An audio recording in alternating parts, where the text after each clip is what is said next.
There are a lot of elements that go into making your stream look proper. One that many people seem to focus on is having a badass PC like this one. And of course, that certainly helps to capture and broadcast your footage out to Twitch or to YouTube. But just because you have a webcam pointed at your face while doing so doesn't mean that your setup is complete. And something that's often overlooked when it comes to amateur video production of any kind is lighting. So today we're going to fix your crappy stream lighting with the help of Elgato and Corsair.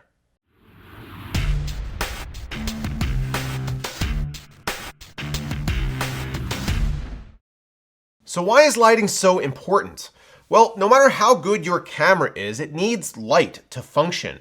It doesn't matter what things look like in the real world, a camera sensor needs more illumination in order to reproduce an image that approximates what things look like to your eyeballs. That's why I'm sitting here at this desk with two enormous LED softboxes pointed directly at my face at 100% brightness.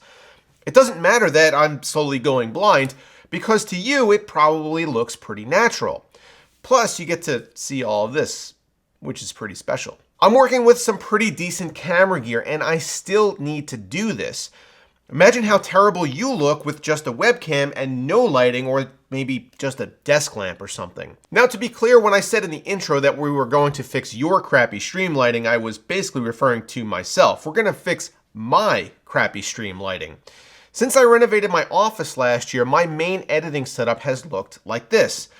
Granted, the monitor changes every now and then as I get new units in for review, but for the most part, the camera sits on an arm, my one light sits off to the left of the camera, and the stream deck sits down below to control OBS. This is where I edit and where I stream.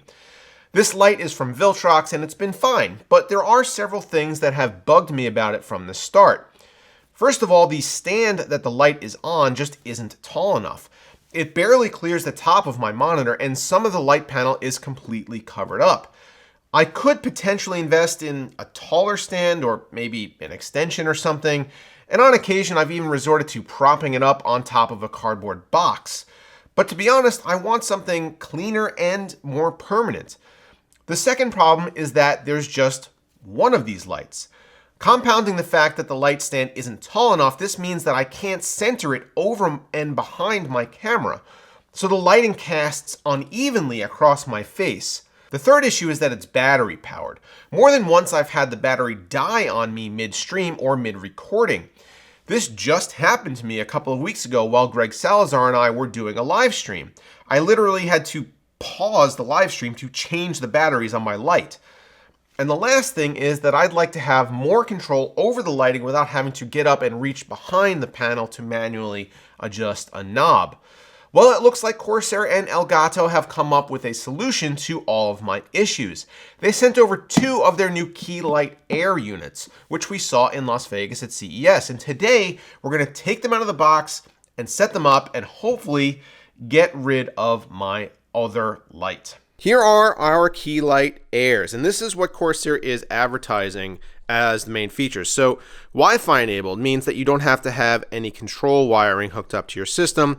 It hooks up to your Wi-Fi and you can control it via a Stream Deck, via an app, and it just makes things a lot more convenient. 1400 lumens is not terribly bright. This is about half as bright as their original key light, but the original key light was twice as big, so I guess that does make sense. 1400 lumens, and we have two of them. That should be plenty for what we need. It does have adjustable color, so you can change it from warm or cool. It says it's space saving. I mean, we'll see about that, I guess, once we get it out of the box. And it is freestanding, so it comes with a weighted base. And I guess as you could see by this photo, it's a little bit angled. So hopefully it's going to be enough to get up behind the monitor and then angle over at my face. Let's take one of these out of the box and take a look. So here is what comes in the box. We have our light panel here. We have our base here, probably some accessories and a power plug. And then the stand is down there, that black tube.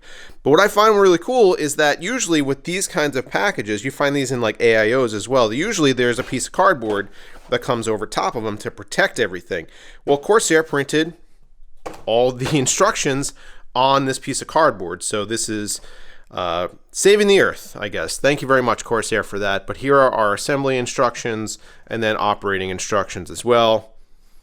All in one. That's pretty neat. Check it out. We get to do a peel on the base.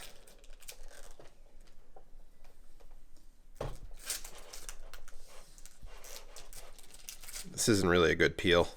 I'm terrible at peels with one hand, especially.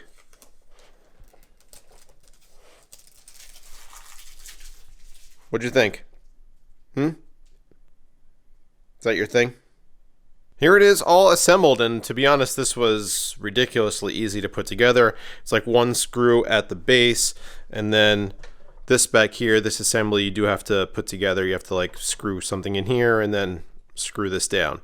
So it took 2 minutes. We're all together, and this is one of the things that I was really pumped up about. One of the reasons that I wanted this light is because my other one isn't tall enough, and this is like adjustable all the way up. This I can't even zoom out far enough to here. Hold on a second. There we go. Look how tall that is. That should be tall enough for basically anybody's setup, and you could make it any height you need to. And this comes down, and then you could adjust the angle because this is a ball. So you could loosen this up and angle it down if you want, and then retighten it. So this should be able to fit in well in any kind of situation, really. I guess the minimum, this is the minimum height. So if you need something shorter than that, then maybe, you know, you're SOL. But as far as flexibility, A+ here. And the only thing that plugs in is this, which is the power plug. And Corsair does send different region plugs. So this is the US plug. There's also European plug, Asia plug, and everything else. So now that I got this set up and it was super easy, I'm going to set the other one up, and then we're going to get it into my office and see how they work. So what do you guys think? Both of the Keylight Airs are now set up, pointing directly at me. I have one on either side now of the camera, which makes it for more even light casting on both sides of my face. I feel like my body is properly illuminated, and you could probably like see all the stains and stuff on my shirt, which is great. The only problem is this over here. So, I mean, maybe I'll move that photo or something, that picture, because I got the reflection of the two lights. But in any event, I think this looks great. I think the end results are much better than I had with the one setup. Also, these are only on like 40% brightness right now. What I did was I set them up to work directly with my Stream Deck. Stream Deck, obviously also by Elgato. I think it's just one L. Stream Deck also by Elgato, and clearly they made it so that they integrate perfectly together. You can basically take any function that the lights can do and map it directly to buttons on the Stream Deck. So the way I have mine set up right now is that the middle button of the second row turns both the lights on and off, and then I have brightness up and brightness down set up for each light. So brightness down is on the left, brightness up is on the right, and I could basically adjust the brightness of each light individually or turn the lights on and off just with the touch of the Stream Deck. If I need to get into any more granular control, it's easy enough to do through their control center. That also includes temperature, like light temperature. So if I wanted to change it from warm to cool, I could do that too. And if I wanted to map that to the Stream Deck, that is also functionality that exists. I just don't really feel like I'm going to need to change that, so I didn't. Compared to the way I had this set up before, I think this is so much better. Not only are the lights fully elevated above the level of the monitor, so you're getting the full shine down on your face and make sure that you are properly illuminated. It means that there's no shadows. Because my light was partially blocked last time, or prior to using the key lights, that meant that there was a partial shadow being cast on my face as part of the light was being blocked by the monitor screen. So this overall is just a much better setup, basically in every way, and I am definitely very happy that I switched over to these. So hopefully moving forward for streams and any other footage that I capture here at the desk, you'll see a much better representation of my beautiful face. So thank you very much to Corsair and Elgato for sending over these two Keylight Airs. And to be honest, I'm glad that I went with the Airs as opposed to the regular key lights. The regular key lights are twice this size, so I think having two of those would be way overkill. And this fits my setup a lot better. I wonder what about you guys? What do you think? Do you think the Keylight Air is something that you guys could take advantage of using your setups? Is it something that that appeals to you? Do you need lighting for your stream? Let me know down below in the comments. Also, don't forget to get subscribed to the channel if you're not already. Thank you so much for watching, guys, and I will see you later.